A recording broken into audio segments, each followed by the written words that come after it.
You can't criticize anybody. You can't hurt anybody's feelings. And, the mentally ill kid that can blow the goddamn school up has got more rights than your kid that goes there ready to learn every day.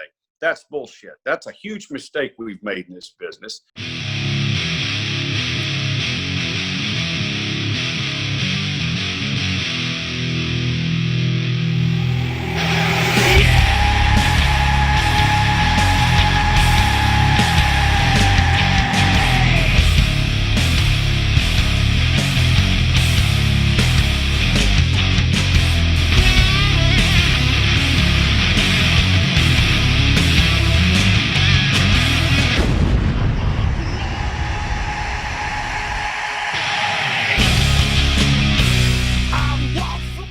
What's going on, everyone? Welcome back to another episode of the Security VIP Podcast, the official podcast of the security industry and home of nothing but the truth. As always, I'm your host, Taylor May. And on today's episode, we are highlighting our first ever Security VIP Spotlight guest for the month of September. Now, each month on this podcast series, I will highlight one client in a certain vertical who not only speaks the absolute truth about what we all need to hear at the end of the day, but as someone that has been recognized as one of the most successful professionals in our industry. And yes, the term thought leader has been thrown around in our industry, but here on Security VIP, we call these individuals damn professionals because that is exactly what this man is. Dr. Rodney Cavness of Texas City ISD served as superintendent for the district the last 3 years, and because of his leadership, he made TCISD one of the safest school districts in America. He is a man who recognizes what it takes to be truly successful in security and who should be in charge when it comes to implementing proactive security measures. So with that being said, it's my pleasure to welcome and introduce Dr. Rodney Cavness to the Security VIP Podcast today. Rodney, how are we doing today, man? Everything's good. Thanks for having me. Like that little introduction. I had to lay the land for a second. Good deal. Well, cool. Before we kicked off, Rodney, I have to just say one quick little thing. I want to kind of set the tone for this podcast series for our listeners and our viewers today. If you are someone that gets easily offended, someone that's overly sensitive, and frankly has an opinion about frankly anything, and does not like to hear what it takes to be successful in a K-12 environment, this goes for superintendents, director of technologies, director of securities, principals, you name it, any kind of position you hold in a school environment, and you are too sensitive, trust me, we do not give a shit. Rodney's not going to give a shit, and this is exactly why I'm going to have him on this podcast right now for this episode. So, Rodney, I had to lay the land for a second for our listeners, and if those listeners do get easily offended, might as well go and hop off right now, guys, because I'm telling me this episode is about to get really real. So, with that being said, Rodney, before we touch base about school security and everything you've done at Texas City, just give us a quick little background about yourself, man, and kind of your experience. 30 years in public education, started as a teacher and a coach back in 89 and assistant principal, superintendent of a district. I went from being a principal of a high school with 2,500 kids to a superintendent of a district that had about 550. And then I went to Port Neches Groves ISD in Jefferson County, a tremendous place to live and raise kids and work. And ended my career in July of 2020 at Texas City after a 3-year stay there. And that's what I've done the last 30 years. That and be a dad and a husband and hunt and shoot guns and do my thing and not worry about what people think. So he's got a couple of trophies behind him, if you guys can see that right now. A couple of good bucks behind him. But Rodney, good background there, man. So tell us about Texas City ISD. I know you just recently retired from the school district, been there for 3 years, but tell us a little background for our viewers and listeners today. About 9,000 kids when I got there. It is a district that in 16 was forced to annex Lamarck ISD, which have been Texas City's neighbor for decades and rivals at times. And went into the district with there was a lot of bickering back and forth about the annexation, and we tried to come in and develop some unity amongst both of the towns, and I think we did that somewhat. But you've always got your agitators out there that keep things fired up, and from what I can hear, that's still going on today. So on the Gulf Coast, a high number of economically disadvantaged kids, a lot of poverty, a lot of violence, a lot of not quite getting to where they wanted to be. Not a bad place. Texas City for years had some good years and done some good things, and Lamarck had too back in the day. And Lamarck, due to a lack of leadership in that district and leftist policies, destroyed themselves, and Texas City had to take over and take them in. So that's kind of the lay of the land over there. It's Middle Galveston County, and I was very thankful to get to work there and to end my career there. Great to hear that. Great school district nonetheless. And we're going to talk about some of the things that, Superintendent Cavness has done for the district. So, when you first stepped foot on campus, Rodney, what was your first initiative as superintendent of the district, just from a security perspective? Talk about kind of that phase one approach that you got first implemented when you on day one of the job. Well, when we got there, I realized that we were lacking greatly in safety and security, and it was one of the jobs of one of the assistant superintendents. On a long assistant superintendent has a long list of jobs that they do, and I think it was B or C on that list. So we knew we had to improve that. My executive staff was open to it. The board was open to it. We utilized Sigma Group right off the bat when I got there to train us in threat detection and those things. And then we had the hurricane, and it was just a tough time. But I knew that we were lacking. I wanted to always protect kids at school like I protect my family at home, like I protect my family in my car, or like I protect, us when we're walking on the sidewalk. So we wanted to do that. I really didn't know how to do it. I mean, gun guys are gun guys like myself, but I'm not a safety and security expert.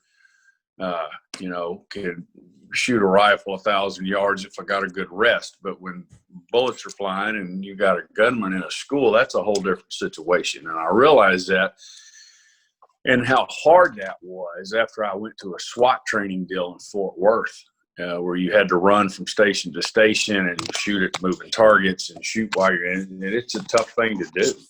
And so it opened my eyes, and we got through the hurricane, Harvey, and started working on other things. And then that May 18th, the shooting at Santa Fe, that's what got my executive staff and myself talking. And we came back on the 21st of May, and we kind of looked at each other, and you've got sitting around the table, you've got an instructional expert, a tech expert, and a finance expert, transportation expert. We don't have any safety and security experts sitting at the table. And Melissa Tortorisi, our PR lady, said, well, call Matrengo. You met him. I said, I remember the guy. And she said, well, call him. He's in Vegas. Maybe he wants to come home and do something along those lines. And so that's how all this started. And for those that do not know who Mike Matrenga is, former U.S. Secret Service agent, he has done numbers for the District of Texas City, and it's all because of Dr. Rodney Cavness making that phone call to Mike Matrenga. And we're going to talk about some of the procedures and technologies that Mike and his team have done at Texas City, which kind of led to Mike's success to be one of the most influential people in security of 2020. If you guys have not seen that magazine yet, or Security Magazine, Mike is recognized as one of the top most influential people in 2020. It's because of Rodney. So we're going to talk about that here further. But Rodney, too many times, man, we see board members, even superintendents, believe they are expert in security. And you brought this up. You guys didn't have a safety and security expert, sitting around the table. With Matrenga now part of the team, let's talk about some of those things he's done, implemented the last few years he's been there at the district. Maybe talk about the first thing when Mike set foot on campus. What did he bring to you from a safety and security perspective? and I'll certainly get to that. I think board members and I think superintendents and I think school people want to do what's best for their district and for their kids. And I think they want to keep things safe. And I think that they want to be able to respond to active shooters and prevent it and do this and do that. But board members are not safety and security experts. Superintendents sure as hell aren't. Principals aren't. Teachers aren't. You don't take a class on it. You just don't. And that's why I called Mike. I said, hell, we need an expert doing this. And we got, I talked to Mike and I talked to my board and we got him in there and got a deal cut. And, my attitude was he's the expert.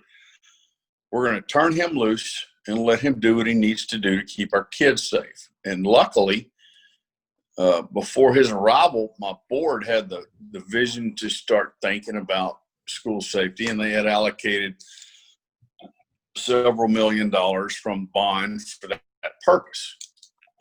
So Mike came in and he had a pretty darn good budget to start with. The board, for the most part, well, 5 of them, I think we're very on board to keeping our kids safe. You had 2 on there that are beyond left socialists that don't like Republicans and don't like doing things right and don't like law enforcement and don't like safety and don't like this, don't like that. And that's their opinion.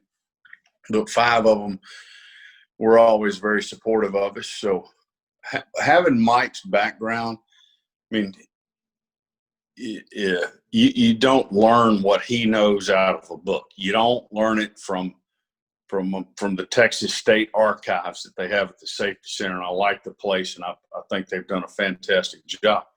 He comes from a kill or be killed world. He understands safety. He understands the criminal mind, the signs to look for. He understands how to do safety and security and approach it from a variety of ways and approach it from all angles, on the front end, the boots on the ground, the superior firepower, the facial recognition, the anti-vision, all those other things that we used. There's no doubt in my mind that we had the most comprehensive safety and security program in the country. And there's some people that didn't like it. And they didn't like when I bought those ARs. And I don't give a damn if they like it or not. What are you going to do when you're in a gunfight with somebody down the hall? I mean, I'll take any of my pistol grip shotguns I got right here and I'll shoot your front door off of your house or your office or wherever you're at. Now I'm in the lobby. Okay. Boom. The receptionist is dead. Now I'm in the office. Boom. The principal's dead. Now I'm in the hall with your kids. What the hell are you going to do? Well, left-wing kooks want to say, oh, don't talk about it. Don't talk about it. It won't happen. That's bullshit. You got to have a plan on the front end. You got to have boots on the ground. You got to have people working there that are fearless. You got to have superior firepower. You just do. And Mike taught me a lot of that stuff. And I'm not apologizing for hiring him. I'm damn proud of the fact that we hired him. Best safety and security program in the country. And he's good at what he does. And I'm glad we hired him. And every day he's got something. He brings something to me that he wanted to try. So, real fast paced, real forward thinking about these things. And, we did what we had to do and we feel like it's safe. Is it perfect? I don't think any plan is perfect. But if we didn't do anything else right, I think that we got parents and kids to start thinking about, if you see something, say something. And I know that just after we just started implementing that just a little bit, we started getting calls about a variety of situations and issues. And it helped us solve some situations and it helped us prevent some potentially bad situations. So Mike put it, every day he's thinking of something. His mind never stops. And the board, was really good about letting us implement what we implemented. A lot of good points that Rodney just mentioned there, which is why I wanted him on this podcast, which is why he's our spotlight guest. And, let's face it, Rodney, we're not going to satisfy everyone in this world, right? Everyone is entitled to their opinion. Everyone's entitled to their beliefs. But the common stereotype, the common misconception about K through 12 education when it comes to security is a reactive approach. They don't think it's ever going to happen. They don't ever think Parkland's ever going to happen. Santa Fe is ever going to happen because our district, we don't have kids like that, or we don't have a community like that. Well, right. No one thought Santa Fe was going to – Santa Fe is one of the tiniest school districts in America, a 5-school district, and no one thought that school district was going to get, shot. 10 kids or 12 people are going to get They're shot down up. there on Highway 6. They're not hurting anybody. A little, country school. Great people down there. Superintendent's a dear friend, God bless her. I've met a lot of really good people down there. Got to meet their board, a lot of their board members that day that shooting happened, and they're just damn good people. Nobody deserves that. And I tell people they want to talk bad about Santa Fe. I'm like, you better worry about what the hell you're doing, and quit bitching about what Santa Fe did or didn't do, because you don't know what the hell they did. I know for a fact that Lee Wall did everything she knew to do. That board did everything they knew to do. They got awards for what they were doing, and a kid slipped through the cracks, and that's what happened. It wasn't because of them turning their head or them not preparing. I fully believe they did what they need to do. And here's the problem. We have for decades led from the ass end on this stuff. Okay. What do? Well, we look at where everybody else made a mistake. Well, can you learn from that? Sure, you can. But just looking at where everybody else's mistakes are is not enough. You've got to be ahead of the game with intelligence, with boots on the ground, with superior firepower, with an understanding with the community that they can come to you and talk to you and tell you what's going on, all those things. So this leading from the ass end, it's foolish. But there are a lot of good resources out there. I think there are. And I really think, just in talking to other board members from other districts and other superintendents, people are trying. Superintendents are trying to do all they can do. Boards are trying to do all they can do. But you've got some people that are cower down when the public says, well, we don't want it to look like a prison. It doesn't have to look like a prison. City ISD doesn't look like a prison. It looks like every other district. You got kids and teachers and administrators, and you got school going on. So it never looked like a prison. That's a bogus, statement on the part of idiots that don't know any better. So, again, I'm not apologizing for a damn thing we did. I'm very proud of what we did on safety. And if it pissed people off, I hired Mike Matring. I don't care. They can get in their damn car and drive over here. And if they got something to say, we can discuss it if they want to. That's, my old way of putting it. So no one should be upset about when it comes to the safety and security of students, staff, board members, principal. There should be no excuse when it comes to putting safety and security at the forefront of schools every day now, because that's the world we live in. Let's be honest, guys. When I was back in high school, I never experienced school shootings or violence, but now ever since I graduated college, it's an everyday occurrence. And now Rodney has implemented this proactive approach when it comes to school safety and school security. So this is the mentality that I preach about every single day, guys. You don't have to have millions of dollars in the world. You just need a plan and the teaching moment to your principals, to your staff, your members, even your students, to, just like Rodney say something, say something, right? We have to have this conception going from there. Rodney, you want to say something else, brother? Yeah. Here's what's going to happen. And I'll promise you this is going to happen because I've seen it happen too many damn times. The next time there's a school shooting, okay, it's going to be some whacked out, nutty kid that probably didn't have any business being around the other kids. Okay, there's some deep-seated, very deep problems that kid has. But in this politically correct garbage that we live in this country, nobody wants to say anything. Nobody wants to hurt anybody's feelings, which is bullshit. So here's what happens. You have a school shooting, okay? About 24 hours later, when they start interviewing whoever they can interview, they're going to say, oh, yeah, we knew that kid was nuts. We knew he was going to blow the school up. We knew he was going to shoot somebody. Exactly. And they go to the next person. And what do they say? The same damn thing. And what do the other 15 people say? They say the same thing. Well, my question is, why in the hell didn't you say something? Well, it's because the media and the left has taught us that you can't criticize anybody. You can't hurt anybody's feelings. And, you know, the mentally ill kid that can blow the goddamn school up has got more rights than your kid that goes there ready to learn every day. That's bullshit. That's a huge mistake we've made in this business. We want to spend all our damn resources on 5 or 6 thugs that aren't going to amount to anything, while, you know, 100 other kids sit in class while the teacher's getting cussed at, while the special ed advocate's getting the kid back in school. And you know, you got 100 kids that want to be there, whose parents have raised them right, who act good, who are sweet to people, who do good academically. They show up ready to learn every day, and they got to sit there and watch some thug in a class cuss a teacher and drive a teacher to quit. That's the damn mistake we've made. That's the big picture. And people don't want to hear that. And they're appalled when I say that at conferences and other places when I speak. But you know what? When my old goofy ass is dead and gone, they're going to realize I was right. Period. I'll just leave that at that. Bold statements. And Rodney, you just hinted at a lot of good points there. I think it's going to really strike home with some of our listeners today. So I do appreciate what you just said there. And, you know, well, if their feelings are hurt, if their feelings get hurt, they need to go get some counseling. Okay? Because there's no time for this crap. Look, you come walk bust in my front door at my house, it's going to turn out real bad for you. In my truck, it's going to turn out bad for you. In my wife's Lincoln, it's going to turn out bad for you. If I'm riding my bike around the neighborhood, same scenario. My old ass is too old to fight.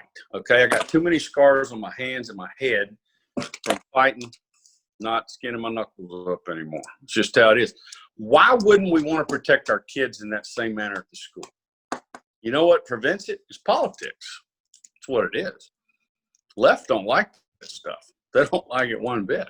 So anyway. This is why this podcast is home of nothing but the truth, because we are speaking the truth and preaching the truth. And let's talk about, this is my next question anyway, Rodney. You brought up politics, and I hate to mix politics with business, and I hate to mix politics with security. However, when it comes to school safety, when it comes to school security, you always have someone with an opinion, someone with a different opinion from you that tries to backlash what you're trying to achieve at the district. So talk about when you were superintendent. And they'll try to ruin your life, and they'll try to ruin your marriage, and they'll try to go after your family and ruin your career with their council culture bullshit or whatever it's called.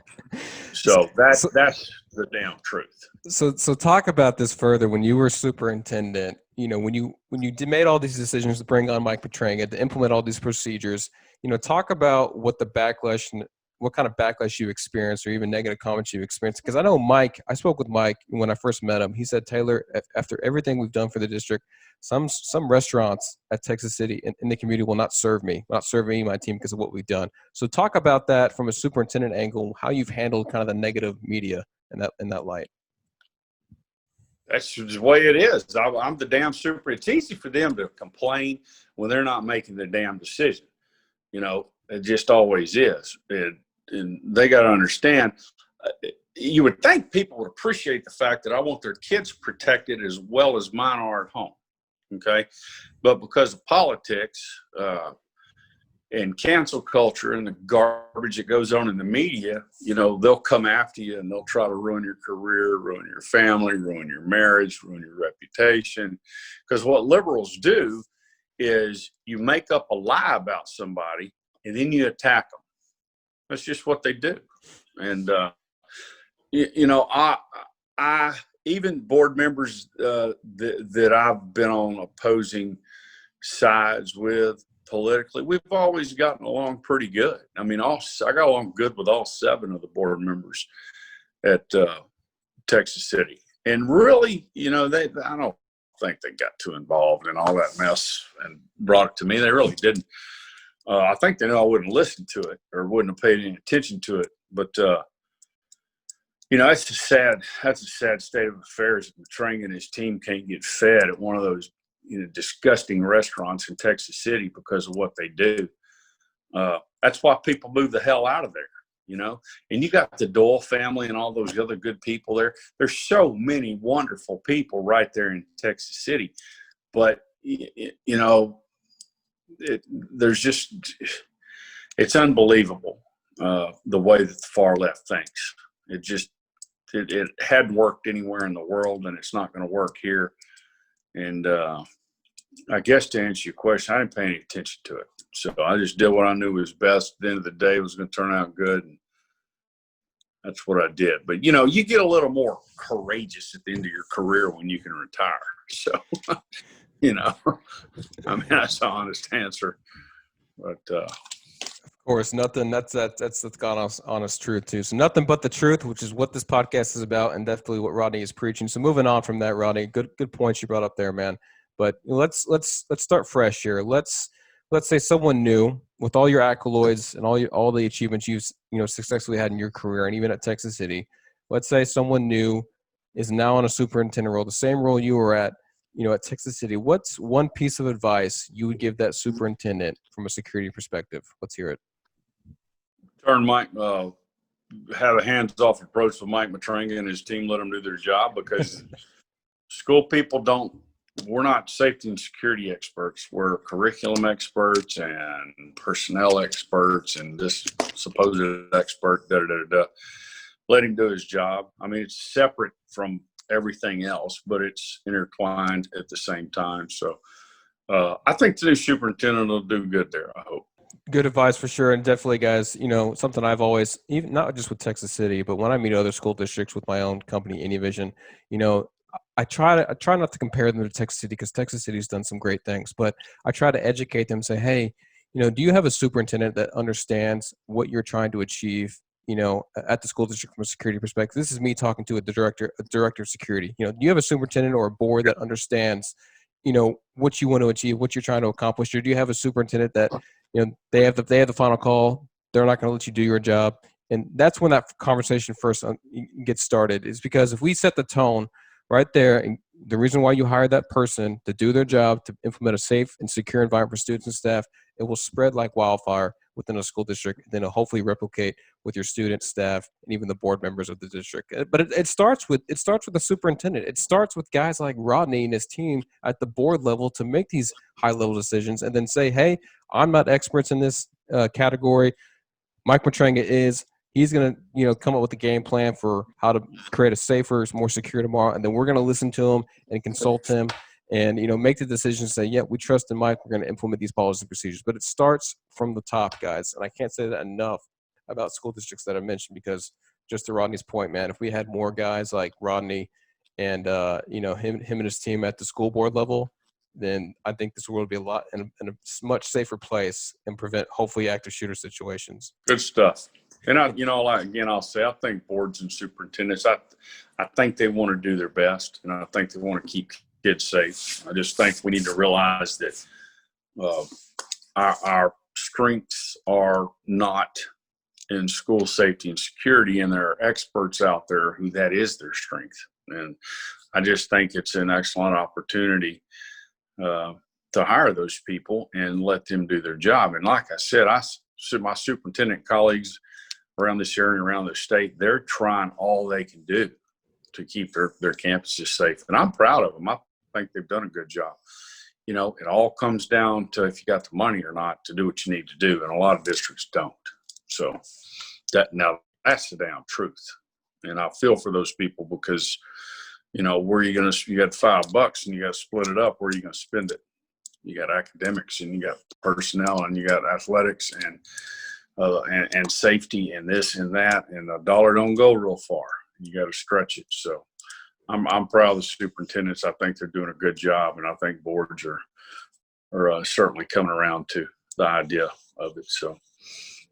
Yeah, I agree. And to Rodney's point about budget, not every school district is lucky enough to receive bond money. But the one thing that Mike Matranga always taught me is, Taylor, planning is free. It doesn't cost anything to make up a plan for your school district. And, if you guys want to contact Mike Matranga, he is more than happy to speak with you about low budget items, about stuff that you can do now that doesn't cost a penny to implement security measures. There's plenty of resources that Mike has done from just a non-budget perspective when it comes to safety and security at the district. So my last and final question, Rodney, is just kind of an overview question, kind of a recommendation question, but kind of, since you're retired now, we can pretty much, no filter this whole podcast series, but, what's the legacy, man, that you want to leave, or the final message you want to leave when it came to your career in education? Man, I tried to do what was best for my district always, and tried to help families and tried to help kids. And I think I did that. And, I was running out of gas, and it was just time for me to go do career number 2. And the board was real good about it. And I was thankful for that, and left the place better than it was when I got there, a hell of a lot better than it was when I got there. So, just made improvements and gave kids opportunities to do better for themselves. So that's it. I'm just a normal dude, man, a dad, grandpa, husband, all that stuff. Love it. Love it. Rodney, well, I appreciate the time, brother, and thank you for your time on this podcast series. And for those that have questions, comments, or concerns, feel free to email me at info@securityvip.net. Once again, that's info@securityvip.net. You can watch this episode of Rodney and I on YouTube, so make sure to subscribe to our channel. Follow us on LinkedIn and listen to us on the road on Spotify.com for the next updates and VIP guests on this podcast series. Rodney, thank you again for the time, brother, and we will catch you guys on the next one. Thanks, man. Take care.